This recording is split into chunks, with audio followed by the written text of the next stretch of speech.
Hello guys, so na ako sa akong post test, nahuman akong post test no.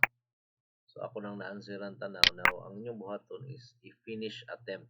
Na i-click na niyo finish attempt. Now akong obserbaran kung makuan ba gyud maka-print ba kong certificate nga dili mawala akong access sa ani nga module. It means maka-open gyapon ko para maka-study ko sa module kay nag-una man ko sa mga test. So mo ni resulta sa attempt putang answer save out of 15 questions. So ari ra ka sa submit all and finish. Then click again submit all and finish. Now obserbaran nato sa may tabok. So ingon siya dinhi na ako'y wrong sa number 4, number 5, number 8 and number 10. So ingon siya 11 akong grade out of 15, 70 dire wala ka pasar. So kinahanglan ko no kung makakuha at least 80% to pass. So try again. So kung kapasar ani, so atong buhaton mag-answer ko og balik. Now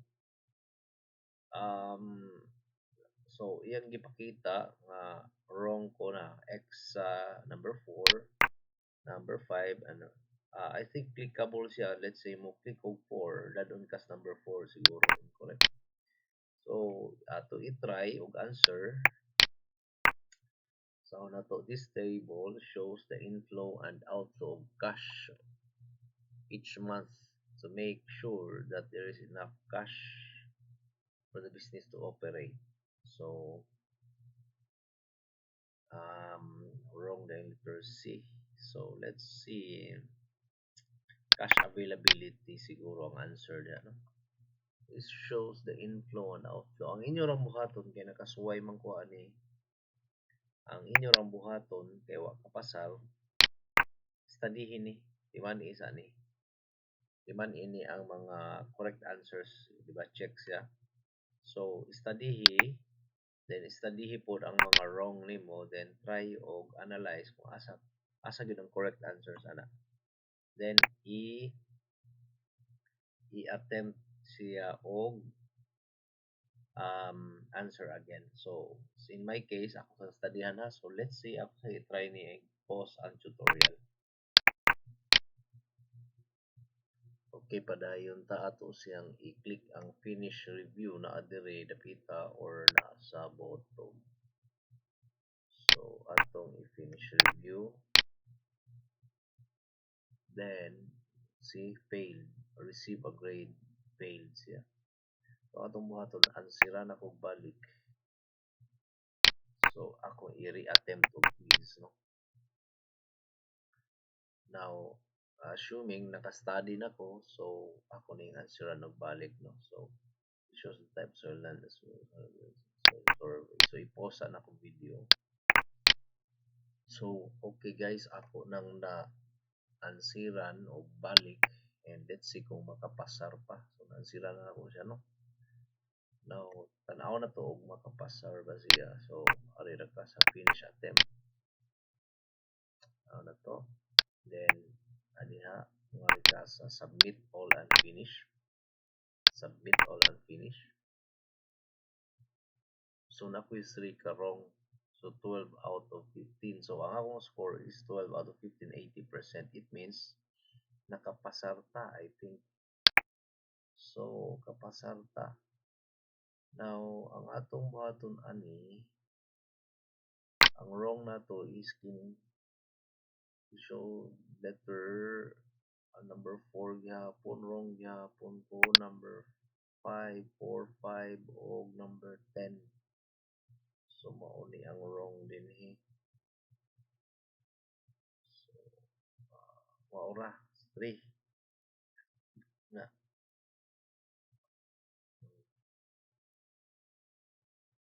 Okay, so ang atong buhaton ani sang gi-scroll kaya akong timanaan.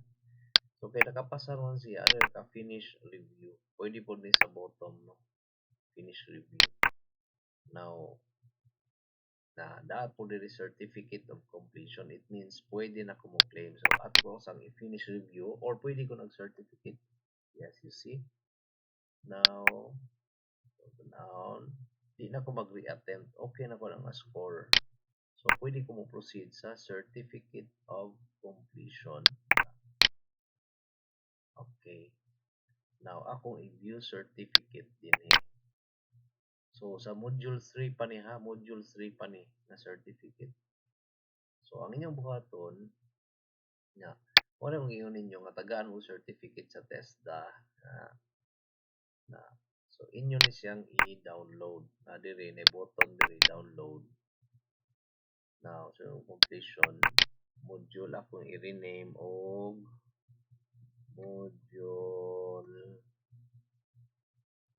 3. So, ako na siyang i-save sa other videos lang. Lagyan po ko sa screen recorder. Hindi ako naganawa ni. Okay, yan lang save. So, imo siya i-save. Now, pag okay na siya, okay, move back lang tadi, move back. So, yan na lang guys, tanaw na to kung kaya pa ba na to mubalik sa module 3 para mag-study. Kaya akong theory na hadlok mo ganina basin dili na ta basa sa module 3 maka-open. Let's see kung maka-open. Kaya nahuman naman na itong pre-test. See, pre-test, human na. Nakatagan na agad certificate na natay unit test, human na, oh, done. Naanay unit test, then post-test. Now, let's see kung maka-open pa ba ta para maka-study. So, bisag asa lang ani, click lang kaning mga naka-highlight sa blue niya, mo underline, it means clickable na siya. So, let's say, Arita, conducting basic farm assessment. Nice. Nice, guys. So, it means, maka-review pa dahil. So, mana mag-ingon, guys, unahan yung exam. So, dili, ang table of contents, pwede po ka maka-shortcut. See? Oh, na diha. Okay? Para mo balik ra ka, arira ka sa i-click ni kining na yung pilian ibabaw, ma-underline yan, it means makabalik ka. So, ari ka module 3. So, mo ni pinaka start sa module 3. Okay, di ba? Okay, nice.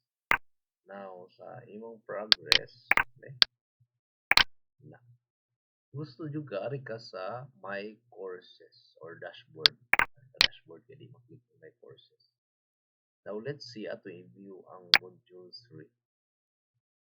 Now, module 3, establishing ako'y 100% completion din eh.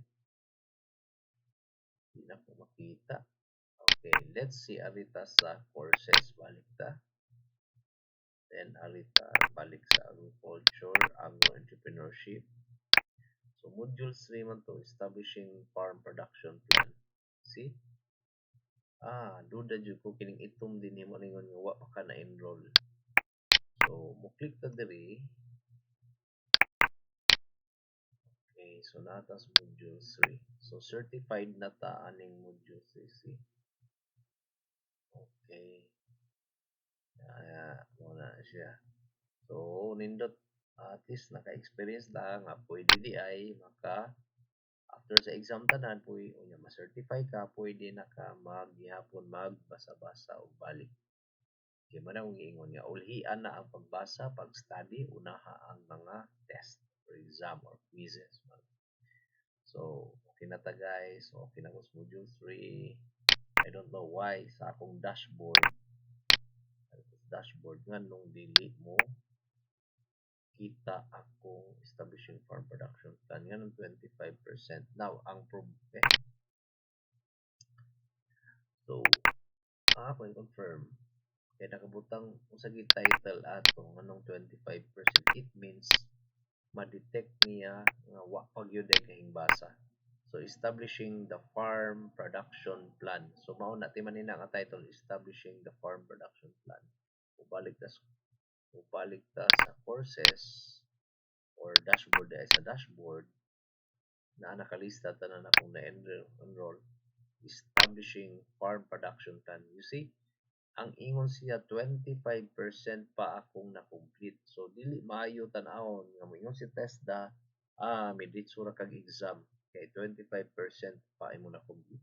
It means ma-detect nila if nagbasa ka or wala. So ang imo ra buhaton ana ngadto ka sud ka diha module 3 first pwede nimong buhaton nga magsige ra ka og next. For example, lesson 1 kung gusto ka para ma-detect niya nga nahumana ka ana magsige ra ka og next. Sumungari ra ka next topic kunuhay nagbasa ka o sa kuman o next topic o pero I would not advise nga inyo na buhaton. I advise nga inyong basahon. Pero kung nagdali yun ka, nya bright ka, o nya genius ka, o next ra ka, aron ma-detect niya nga nahuman na ka. Diba? Pero sa akong case, dili ko. Ako gining basahon. So for now, maulan sa to akong tutorial ninyo. Mao ni sample na sa ni pagpasa sa test, pagkuha sa imong certificate.